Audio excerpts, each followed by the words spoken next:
I've been seeing a lot of IKEA hacks recently, and I thought it'd be a really fun video for us to review some of them. Hey guys, my name is Appleseed. If you're new here, if you're not, welcome back. I make lifestyle vlogs about my life living in NYC with a little bit of interior decor, art, design, and everything in between. And so if you're into that type of content, then definitely stick around. These are gonna be more affordable IKEA hacks that most of us can actually do. And so I think it'd be really cool to pull inspiration from some of them and see which ones are actually worth doing. With that being said, let's get right into it.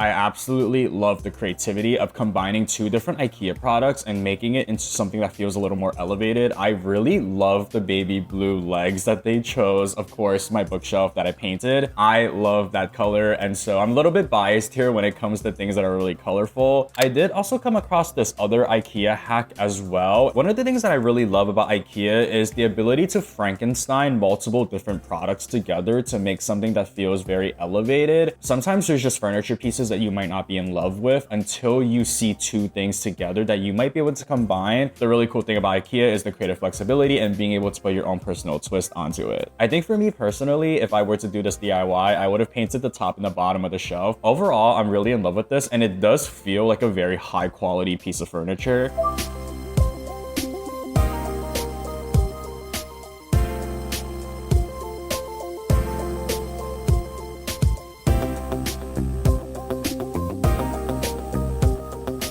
I'm obsessed. I love the ability to take something that was meant for one thing and transforming it into something totally different. In the same vein as this hack, I also found this other video as well, very similar, using a dish rack. I think if I weren't trying to fill my bookshelf over there, I would love to do something like this. The look of the floating bookshelf feels almost like an art piece, which is really cool.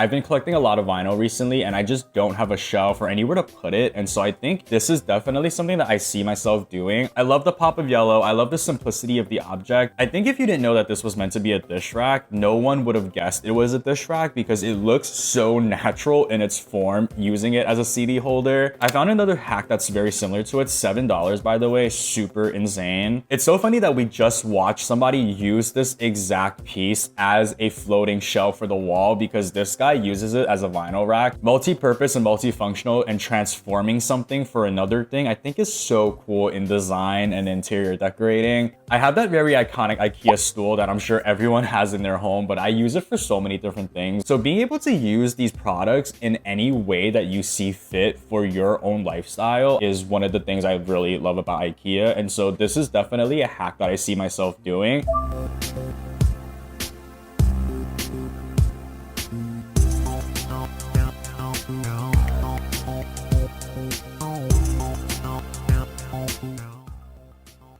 Guys, my literal foot just fell asleep. Maybe I should not have done this video sitting on the ground, but the show must go on. First of all, I just want to commend this creator for their art. The cutouts are so freaking cute, and I feel like brown is such an underutilized color and such an underrated color. The lamp itself is also very affordable, and so adding this twist to it really elevates the overall look. Here's another paper lantern DIY in the same vein. I love that this was a family activity. That is so freaking cute. And in the same vein as the other creator, I really love the colors they chose for it. The paper lantern is also quite affordable, and so for something like this, it feels like there's not too much of a commitment. Like if you make a mistake or if you put a design that you're not really in love with, or maybe you want to do something else in the near future, it's not this huge commitment because the paper lantern isn't expensive in itself.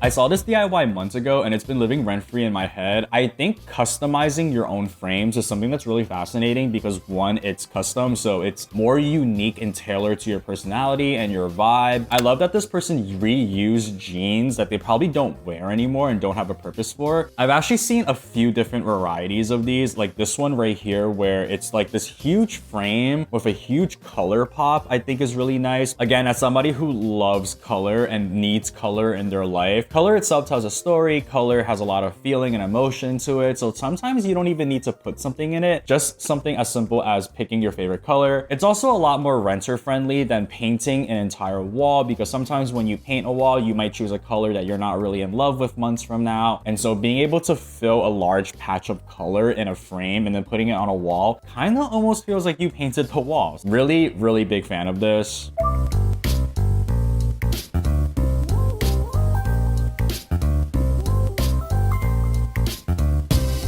This is probably one of my favorite hacks that I've seen all year. When I first saw this IKEA hack, I was mind blown by the level of creativity involved in thinking of something like this. This is what the piece originally looks like, and it does look really nice, especially the yellow one. I love it personally, but I know a lot of people are not a fan of just color pop. I know a lot of people are not a fan of like the IKEA laminate furniture look, because sometimes it could come off cheap. And I think as I get older and experimenting more with different textures and styles of aesthetics, I'm really drawn to this chrome stainless steel leg kind of look, clashing with like the wood and the glass. Like it feels so adult to me. Also, just to give IKEA their flowers too, you know, being able to tailor something completely to your style is really freaking cool. This was definitely my favorite IKEA hack that I've seen this was definitely one of my favorite IKEA hacks that I've seen all year.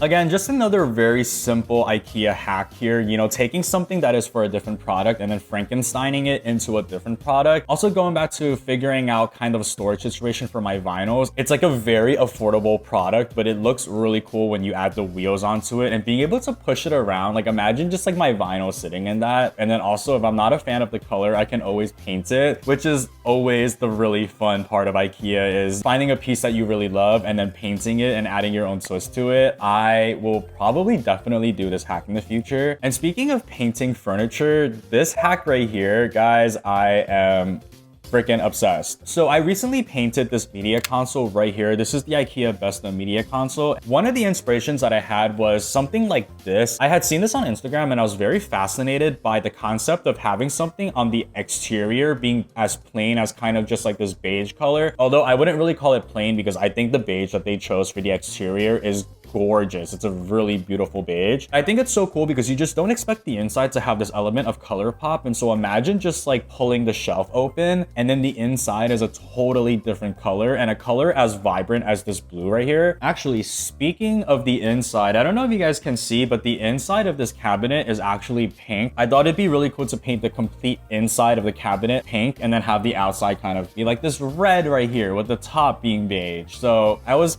very much inspired by this DIY right here.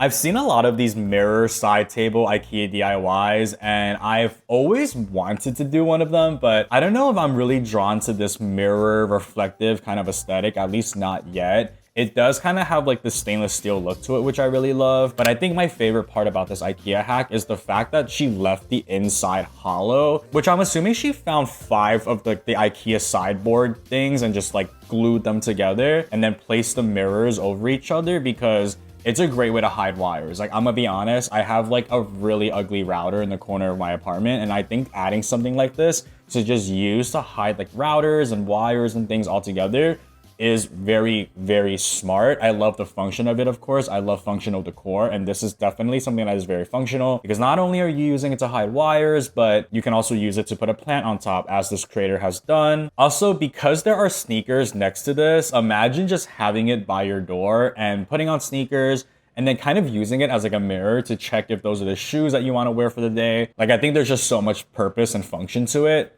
Really love it.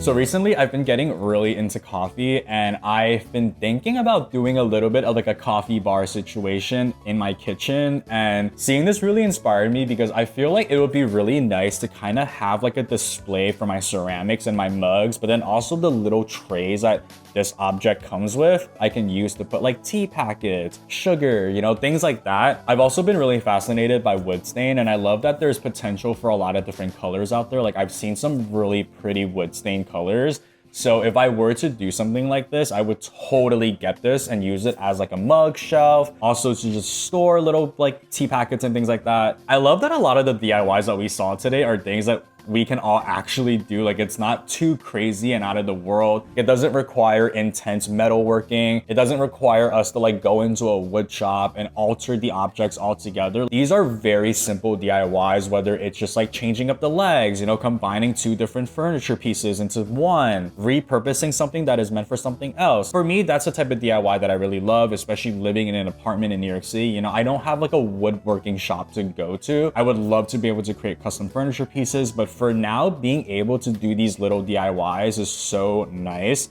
And this is just like one of the really good examples of that.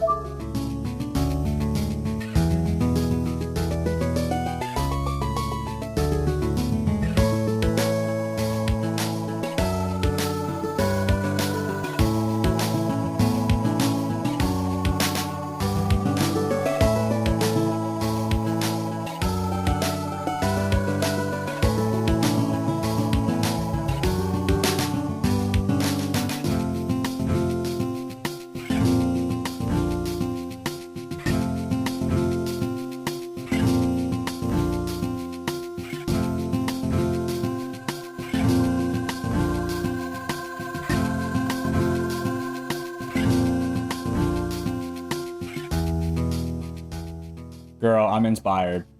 I'm inspired. The fact that the lampshade itself is $10, guys, there's so much potential in a lot of these more affordable IKEA pieces. Looking at her inspiration, which was this literal $228 lampshade, like I think her version looks so much cooler. One, it's a more interesting shape. I do agree with her. I love that it has like this flowery kind of shape to it, but also I feel like she just did a better job. And for $10 too, like $10 plus like the cost of paint, probably like another $10 to create something that looks better than a $228 lampshade. Like I absolutely am fully inspired and ready to do something like this. I've been thinking maybe of changing out the lampshade that I have in my living room right above my desk. I want to do something that doesn't really obstruct too much view of that wall, just so I can add a little bit of like more wall art to it maybe. I love that I came across this video because it's definitely something that I have saved and archived just in case I want to come back to it and revisit it. I've been really into painting recently, especially painting furniture, and so I want to just find more creative ways to maybe paint stuff, and I think this is definitely something that I see myself doing. I think anytime you're able to put your own personality and twist into something is really nice. I just think customizing your home in that way adds a lot of character. So that's been the IKEA DIY review. I love that everything we saw today was affordable, functional, multi-purpose, repurposable. I love that these were actually things that we can do, especially for someone like me, given that I live in a tiny apartment in New York City. I don't have the luxury of being able to like go to a garage where I can do intense DIYs, you know, creating my own custom pieces. I think the uniqueness and the cleverness of finding these little objects that we can just add our own twist to it is really freaking nice. And overall, just tailoring pieces to things that we need in our space. I hope you guys enjoyed this video. Please let me know in the comments below what your favorite IKEA hacks are. If there's one from this video that you really love, let me know which one was your favorite. And if you've done your own IKEA DIY in the past, please share it with me because I would love to get some inspiration. I'm always trying to find ways to personalize and elevate things more to my style and taste. And so